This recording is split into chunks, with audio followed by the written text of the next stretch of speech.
Okay, welcome to the first episode of Pupcorn Movies. This is where we do an analysis and review of a movie that we've recently seen together. Today, we saw The Cat Returns, Meow. a Studio Ghibli movie. Which I was surprised about. I recently have been getting into Studio Ghibli. I know that it's Ghibli, I'm not sure. I say Ghibli. I'm pretty sure it's Ghibli. The word Ghibli makes me chuckle, so I say Ghibli. Okay. But it wasn't one that I had really heard of. Mm-hmm. I don't know about you, but... It was a Studio Ghibli film that I only knew by following Cary Elwes. Okay. His filmography, because I was really into his movies. I love Robin Hood Men in Tights. I love The Princess Bride. My favorite movie. He was in Saw. And I was just oh yeah, right. He was recently in the last season of Stranger Things. He was the mayor. So I went back and was looking through all of his filmography, and The Cat Returns was one that really stood out to me, and I was just and he's very much a dapper Wesley. Yeah. I just recently found The Cat Returns, and I think you showed it to me, actually, because, when I think Studio Ghibli, I think Spirited Away, Howl's Moving Castle, Princess Mononoke, this wasn't one that I had originally thought was a Studio Ghibli film. Mm-hmm. But anyway, for The Cat Returns, it's a really simple storyline when you kind of break it down. So the main character, Haru, goes on an adventure into the Cat Kingdom after she saves the prince from being hit by a car. So the prince is just a normal-looking cat carrying a box until she saves him, and he stands up on his hind legs. Yeah. Thanks her, which she was really, really calm about. I probably would have passed out and then tried to take the cat home. But out of gratitude, Loon, the prince, his father, the Cat King, tries to get Haru to marry Loon. So he essentially kidnaps her and takes her to the Cat Kingdom to marry. Well, at first it's an invitation, but eventually he enforces it because he's probably very impatient. Yeah, he's like, you're gonna marry my kid. It doesn't matter, you're a human and he's a cat. Which they bring that up in the movie, but she slowly starts to become more cat-like. Yeah. But whenever she's going to the Cat Kingdom and she no longer wants to go, she enlists the help of the Baron and the fat white cat, who's... Murta. Yes. Voiced by Peter Boyle, who, if anybody's a huge fan of Everybody Loves Raymond, he was Frank from Everybody Loves Raymond. He passed away... years ago, 6-7 years ago. Oh man, he was a treasure, but he just works with this character. He really does. He's one of my favorite characters. He's kind of my favorite too he's reasons. you. Yeah. So anyone who's seen it, Muda is Warren here. They're the same thing, same character. But speaking of the voice actors, the English voice actors for this movie are pretty high, high profile names. Yeah, because they're not nobodies. You have Anne Hathaway. Well, you know how the story with how Hayao Miyazaki and Studio Ghibli's movies came to America, right? John Lasseter of Pixar was such a passion of Studio Ghibli that he personally arranged a meeting with Hayao Miyazaki to be hey, we want to bring your films to English. We're going to use professional actors. We're going to use Disney executives, the top of the top, to bring your movies to a Western audience. Which really, really works. We've all seen those awful dubbings where the mouths don't match up. When we think of old Godzilla movies, that's the big joke. Yeah, that's the dubbing doesn't go-to match. comparison. But they really do put a ton of effort and a ton of work into not only sticking to the original script from the meaning of it in Japanese, but translating that into English. Yeah. I think they do a really, really great job, because I did watch this film in both the English and the original Japanese, and nice. The emotion is there for most of them. Yeah. My only qualm is actually with the Cat King. And what? He's voiced by Tim Curry. I love Tim Curry, and it does work in the English version because he's very to me, I get the 1970s lazy uncle. Yeah, just kind of chill. He's all right, babe, and then so long as you listen to me, so long as what I say goes, it's cool. Right, and I mean, that definitely works for the character, but then to see it in the original Japanese, the Cat King is different. Like, Okay. he's one of the characters I feel that they translate it well for the culture. But I definitely like the Japanese Cat King better. He does seem like he's more on edge. Which for the Cat King in the original Japanese is voiced by the same actor, and I'm not even going to butcher his name because I feel terrible doing that. But he's voiced by the same actor that played Tiger Tanaka in the 1967 James Bond movie. So You Only Live Twice. I don't know if you've seen that one. But that's who voices the Cat King in the original Japanese. And I like the energy that the Cat King gets from the Japanese From the Japanese original. Whereas culturally it makes sense that he would be kind of lazier, you know, more like a house cat. Okay. But I do prefer the Japanese version of that one. That's really the only difference that I prefer between the two. Like, I think both of them are just really well done. Okay. Either way, but I think it's interesting that this entire movie, because it is a relatively short movie. Yeah, it's it goes by minutes. relatively Quite quickly. Yeah, it's pretty short. But it was originally only supposed to be a 20-minute short. So it was... Yeah, it was inspired for a theme park. And then the project went under. It didn't go through.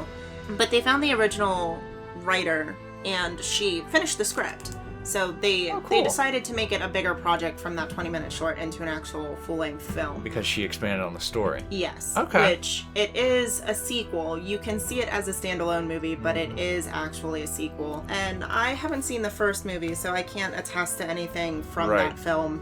But it made complete sense to me seeing it as a movie on its own. Okay. So I don't know if you've seen the first one. No. And it made sense to you. I mean, yeah, this story I was able to follow quite quickly because it had a very Wizard of Oz kind of premise. Alice in Wonderland, kind of like bumbling child, kind of like grows up and goes through this like personal coming of age story. But like it's not on a grand scale, it's on a more personal scale about like insecurities, doubts, and like getting comfortable with your own skin. Yeah. And like that was the journey, and it worked. And they work best when like they're relatively short.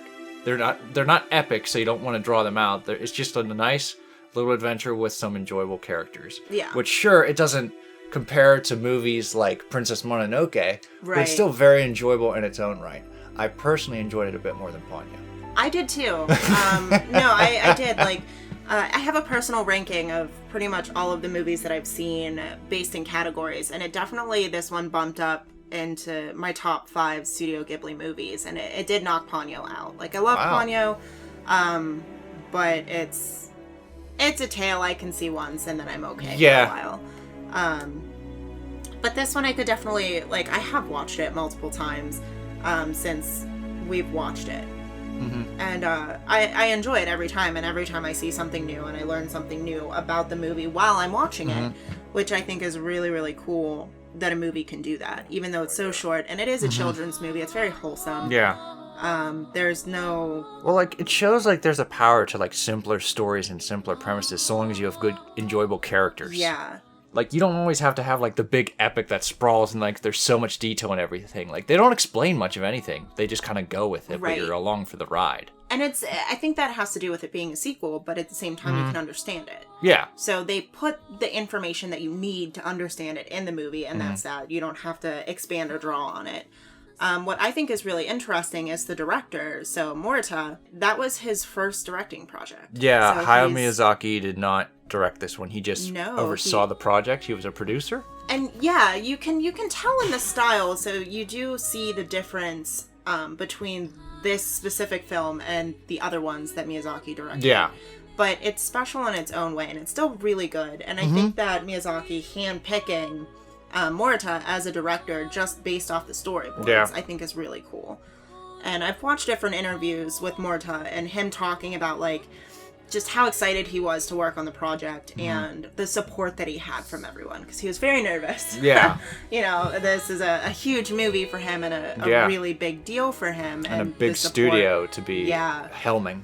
So it's like, there you go, you're getting your experience in It's like early in Pixar how they went from like one director to the other, like Brad Bird, and like they were all nervous when they had their shot because they didn't want to be the one that like took Pixar down. Right. So they were just like, oh wow, Finding Nemo was a success. I hope Incredibles is an even bigger success. Yeah. Okay, we can keep going. Cars. And Well, the last of it all did. You hit the brakes. Yeah. I mean, the first Cars wasn't terrible, but I never thought so either. Not really. I mean, it was a success. It did do well. Yeah, it's the Cars franchise. I haven't just seen really The Good isn't. Dinosaur, so let's let's not.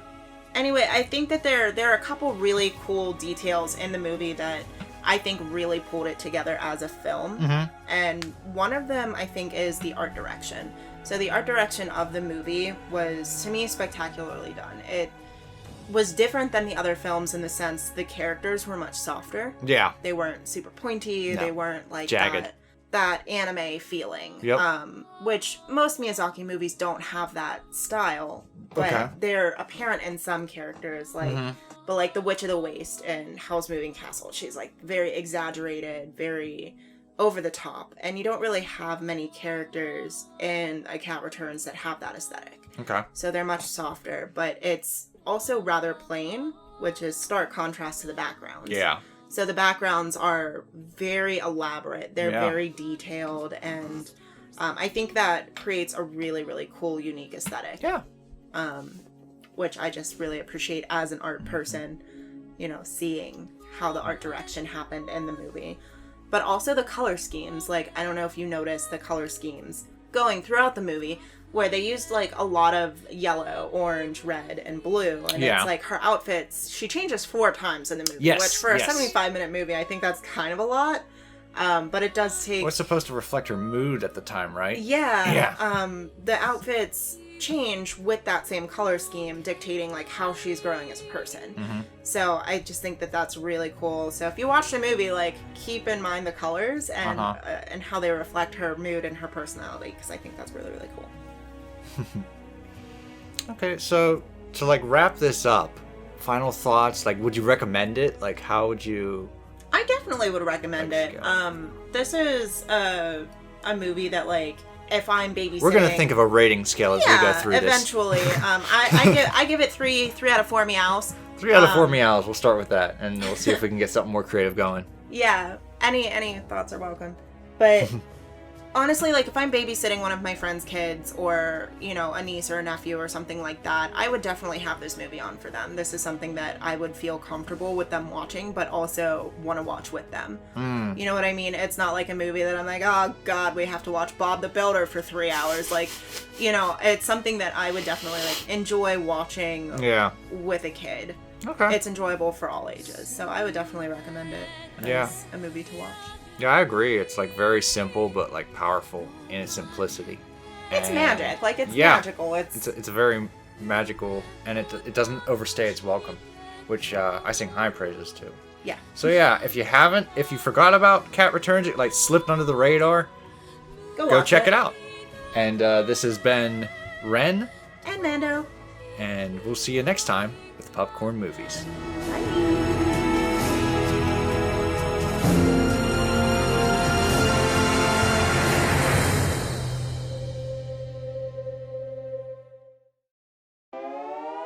Hey, puppers! If you haven't already, join our Facebook group. We have fun memes, polls, and exclusive sneak peeks to Pupcorn. We hope to see you there. Link in the description.